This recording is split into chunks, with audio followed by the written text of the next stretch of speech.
Baseball Dads number 32. Baseball Dads number 32. Baseball Dads number 32. Baseball Dads number 32. Baseball Dads, man. Number 32. Baseball Dads number 32. Number 32. 32. 32. 32. Number 32. Baseball Dads number 32. Hey, Dad, you want to have a catch? I'd like that.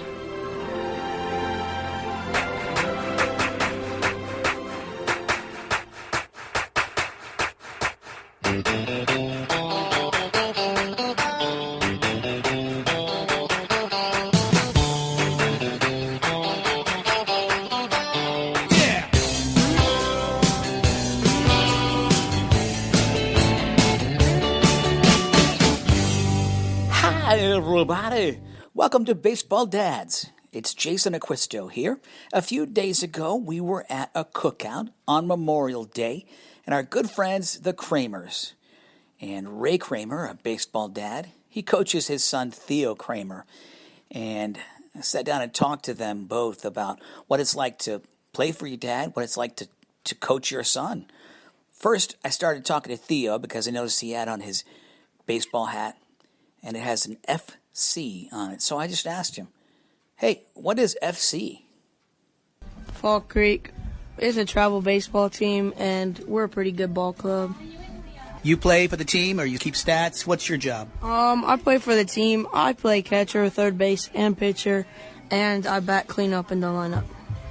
What is your favorite baseball movie of all time, Theo? The Bad News Bears. The Bad News Bears original? The first one. What about Breaking Training? That's a great one, too. I just believe that the first one is a lot better than the second. Wow, this is great. So let's talk to your dad. Ray Kramer, are you ready to talk about Theo Kramer as a baseball dad? So how does it feel to be a coach of a team that has Theo Kramer on the roster? It's very challenging. Okay. There's a lot of managing involved. Mm-hmm. Your son's a good baseball player.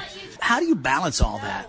I focus on the other kids during practice. We try to develop those kids as much as possible. I actually don't coach my own son much at all during practice. And we other dads on the team coach each other's kids.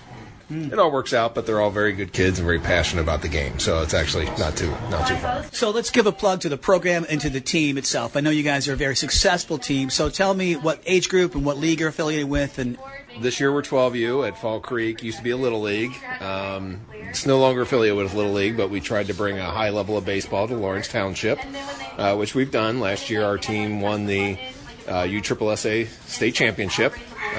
Came from out of nowhere, really, but nice. Played good baseball. And we've got 5 teams out there. It's not a very big facility, but hey, Lucy, your dad's on the podcast right now. Yeah? I know, it's awesome. Yeah, your podcast is so cool with like the 25 people who actually listen. Oh!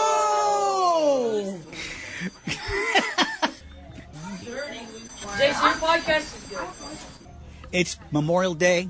We have yacht rock. We have cold beverages. We have grilled meats. And we have adorable dogs. Katie, love your underbite. So we're here with Ray Kramer and Theo Kramer, good friends of ours, friends of the program. You guys have been playing baseball, and you've coached him for how long now? I've been coaching him for about 5-6 years. It's always tough coaching your own kid. There's a phrase in our industry called daddy ball, which gets thrown around a lot, and what we try to do is the anti that. We're very tough on the kids. The other coaches, we tend to coach each other's sons. I do my coaching at home, one-on-one with him, but when I'm out the field, it's usually the other kids that we're worried about. Everybody's got to fight for playing time, and they know it, and that's why they work as hard as they do. So what happens, Theo, when you make a mistake during the game, I know you don't make many, but when you do, let's say you take third strike looking, do you feel weird that your dad is your coach? How does that feel? Usually I'm not thinking about when my dad's my coach. I'm just thinking about how I could fix the error that I made next time and not to bring those emotions out onto the field that I had the inning before. And when you don't have a bat in your hand, it's defense, and if you have a bat in your hand, you think about offense. You get it. That's a good interview answer. That's like in Bull Durham where he taught him all the cliches. Just glad to be here, one day at a time. So, Theo, I know that you watch baseball, you practice a lot. What's the most important thing your dad ever taught you as far as baseball goes? Swing at good pitches, Okay. and don't pull your foot out when you're swinging. So, your dad taught you how to stand, how to bat. What about being mentally tough? I know you are because you just said a minute ago how you bounce back. He just says, don't worry about it too long, and try not to get too angry at yourself or anybody else, because it just brings the whole team down. Makes everybody else. He's been around ball fields his whole life. It makes him a good coach. The key word there is try. Emotions do go, and he is very competitive, and that's probably been the biggest struggle is managing his passion and channeling the passion. Yeah. Totally. I mean, we all have, our boys have watched baseball and played baseball since they were practically in diapers, so they love the game. And not succeeding every time is what makes it a great metaphor for life. But still, when you're 12, when you're 14, when you're 8, you can't hear all that very easily. It's hard, right? Do you think baseball is preparing you for life as an adult, Theo? Think about that for a few seconds. Yeah, it could help me in life as an adult because you learn how to control your actions on the field and off the field. Because if you don't know how to control your actions off the field, you won't be able to play when you get to the field. So you got to control yourself at school and at You're ready for the big time. So who's your favorite player right now? Eugenio Suarez. He's on the Reds. He's just a good all-around player, and he hits home runs. Is it hard to be a fan of a team like the Reds that are not doing too good right now? Not really, because once again, it's just fun to watch the game. Nice. Are the Reds your favorite team? Was that a choice your dad gave you because it was his team, and did you just like them naturally? It's kind of interesting because my mom likes the Cubs and my dad likes the Reds, so it's kind of always a battle of which team's better. But I've always preferred the Reds just because they weren't particularly as good as the Cubs. And yeah, that's pretty much it. Pretty much it. Yep. Ray, this question's for you. Why number 88? Theo has, since he was 4 or 5 years old, he has a knack for hitting the ball. And he does watch a lot of baseball. Part of the reason we like the Reds, too, is I grew up in Cincinnati, but the games are always on. So it's easy to follow the team. But he does like baseball. He watched a lot of YouTube, and he noticed other power hitters were going to the trend of wearing double-digit numbers. Yeah. Aaron Judge, 99, Yasiel Puig, 66. And he had always been number 88. Nice. And another kid, or number 8. And another kid on his team wanted number 8, and he said, I'm just going to go ahead and choose 88. And go That's with right. Put yourself in that category. You put that number on your back. How many games have you been to, Major League Baseball games, Theo? I'd probably guess I've been to around 10 Major League games. See, we've been to Tampa. Been to Tampa, we've been Miami. to Miami, Reds games, Red Sox. Red Sox, A's, Giants. Giants, White Sox too. Right? White Sox. What's your Sox. favorite stadium? The Giant Stadium is a great stadium because you have the bay right behind the stadium, and the big Coca-Cola bottle is just a big slide, so it's actually pretty cool.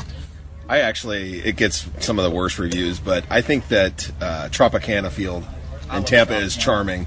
I think it's awesome. There's something about it. I've been there like 3-4 times. Yeah. It's so awesome. So Anthony Acquisto has joined in just as a special walk-on. I like Tropicana, too. It's everything that I dislike about baseball, but somehow I like it. It's got artificial turf. It's got a dome. It's American League. You can hit the ceiling. You can hit the ceiling, but I don't know what it is. Somehow I just liked it. Theo, what is the hardest thing about having your dad as a coach? A lot of times he's tough on me, not so much on the field or at practice, but at home more, because he's usually focused on the other kids at practice and stuff. So, Baseball America's Game, also the developer of character and so much fun. Is your season just now getting started as a travel team? Here it is, the end of May. Where are you in the season right now? We're about halfway through. This is the final year before the kids go to middle school. So next year it'll start the very light travel season, March, April, May, and then, pick up. But we've had so much rain this year. So we're halfway through the season, but it feels like we've hardly played any baseball. Yeah. So, and we've had some injuries. We lost players, so we've been down to 9. So it's been following last season when we had a lot of success. There was a lot of expectations this year. It's been a tough season. We've been playing the best teams every weekend, so there's no down games or easy games. So it's been a gauntlet, but the goal is to make the kids better players, not to collect trophies. So, playing the highest level of baseball that Indiana has to offer, and seeing a lot of teams from Alabama and Tennessee and Kentucky and Illinois, just trying to prepare them, if they choose to go on to middle school, high school, and after that, just trying to get them the best competition available. Ready to make the high school team, ready for the high school experience, if that's what they want to do. So Theo's in what grade? 6th grade. What is next for him then? 13, and then is there a middle school team that he'll play on, or what happens in your school? Yeah, in Lawrence there is a middle school team, and his team is made up of kids from not all over Indiana, but different school districts. So some, like one kid goes to Fishers, they don't have a middle school team, so he won't play middle school ball. But I think most of the kids will play middle school ball, and high school ball at Lawrence North is where he's slated to go at this point. So, what kind of program do they have there at Lawrence North? Lawrence North's pretty good. Coach Winsenreed's been there a long time. Actually, he was coach. Jill was my wife was the bookkeeper before there was Game Changer. Nice. For Lawrence North when she was in high school, and Winsenreed was the coach then. So he's been there a long time. Isn't it great to be married to a woman who can keep the book? Yes. It's the number one criteria besides everything else. Love you, honey. How much do you have? 6 weeks left or more of travel season? What's your goal for there? Yeah, their goal is to. We've got the state tournament coming up in a few weeks, so we've had a good season, not a great season, a lot of weather issues, injuries, but now we're trying to get focused on going back to state and defending their title from last year, which to repeat would be pretty outstanding. It's going to be really tough. But all the boys want it, and last year winning that title was really we ended up forming our team from taking pieces of a couple different teams of guys that we knew and coaches that don't have a lot of ego saying my kid's got to do this or that, and we just have built what we thought would be a good baseball team full of kids who love baseball. Anti-daddy ball. Anti-daddy ball. We also have a good combination. There's 3 coaches, Travis Wilson and Shaka Johnson. All of our kids play on the team. Travis has twins. He's the head coach, and he's probably hardest on his kids. I mean, if they're not hitting, they'll bat 8th or 9th. And he's not saying, hey, they need to be shortstop. His one son plays center field pretty exclusively, and that's what's hard to find, I think, in with as many travel teams that are available, around Indianapolis. It seems like every year there's a new name. Like, who is that team and where they come from? Right. So they sprout up everywhere, and so we've just been able to find a good mix of 3 guys who just love coaching and developing not only our own kids but other kids, and not saying, hey, our kids need to be in certain positions and this is what they do. It's everybody fights, everybody moves around, and if your numbers don't justify where you are in the lineup, you're going to be moved. So it creates a good, healthy competition amongst the boys constantly, so that there is no guarantee of, hey, you're going to be hitting here or you're going to be playing here. Yeah. They've all got to fight. Yeah, transparency, integrity, doing things for the right reason. I hope that my son has gotten those things from his experience and continues to get them. And I will say the one thing that I like about our boys is, and this might be not very popular among some folks right now, but last year we were in a tournament and they got second place. And they got trophies, and half the kids just left them in the dugout. They didn't want them. What does that say about the kids?